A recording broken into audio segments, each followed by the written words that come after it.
से जुड़ा हुआ नहीं है। इसलिए मेरा मानना है कि बिहार के अंदर हर कोई पत्रकार सुरक्षित है क्या?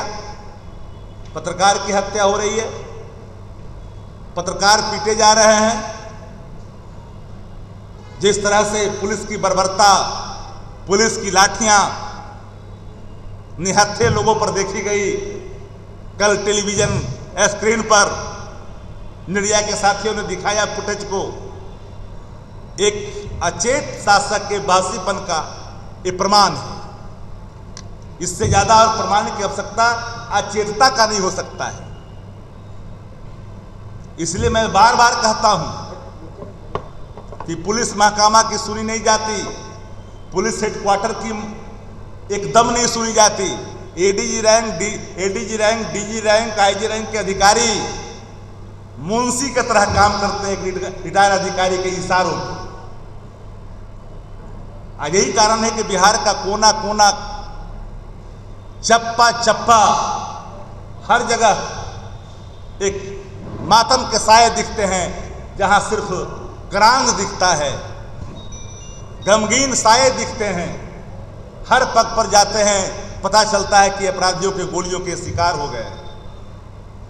पुलिस की मर्दानगी कहां दिख रही है? निहत्थे पर। अपराधियों के सामने घुटना टेक दे रही है और सुरक्षा उनको दिया जा रहा है जो खुद बूथ लूटने के माहिर हैं, खुद जिनके बारे में पिछले पार्लियामेंट में के चुनाव में, जिन पर हम समझते हैं कि सब कोई जानते हैं, नाम बताने की आवश्यकता नहीं है। इसलिए एक बड़ा सवाल कि सिर्फ इन्हीं लोगों को 22Z सुरक्षा क्यों? जयंत कुशवाहा को क्यों नहीं? जमा खान को क्यों नहीं? श्रवण कुमार को क्यों नहीं? रत्नेश सदा को क्यों नहीं? जानना चाहते हैं मुख्यमंत्री जी से।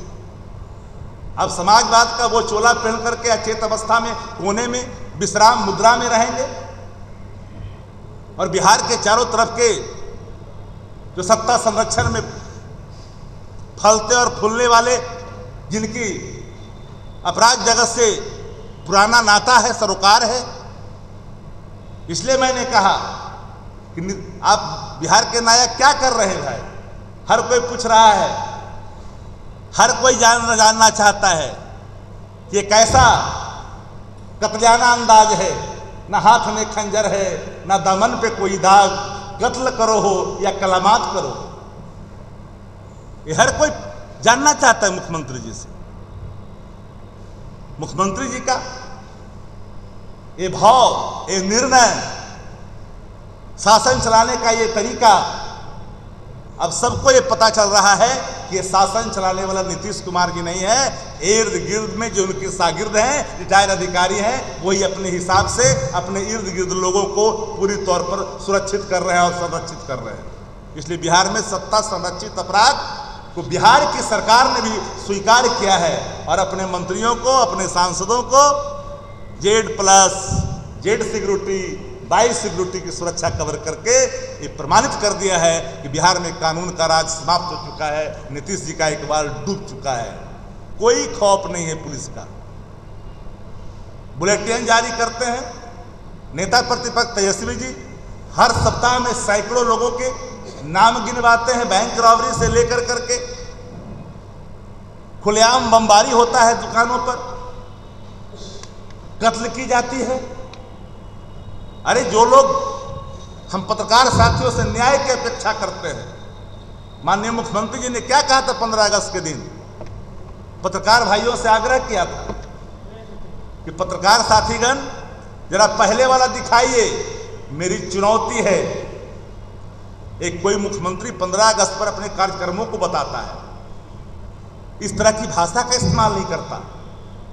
तो NCRB का रिपोर्ट निकलवा लीजिए और कंपैरिजन बिटवीन इस शासनकाल के और उस शासनकाल का दिखवा लीजिए।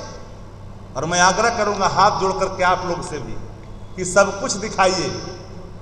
सृजन के सारे जो लोग कहते थे कि सृजन का आचार बड़ा काम करता है, स्वादिष्ट करता है, वो लाइन निकलवाइए वीडियो क्लिप वो किनके अल्फाज हैं, वो किनके द्वारा प्रस्तुत हैं।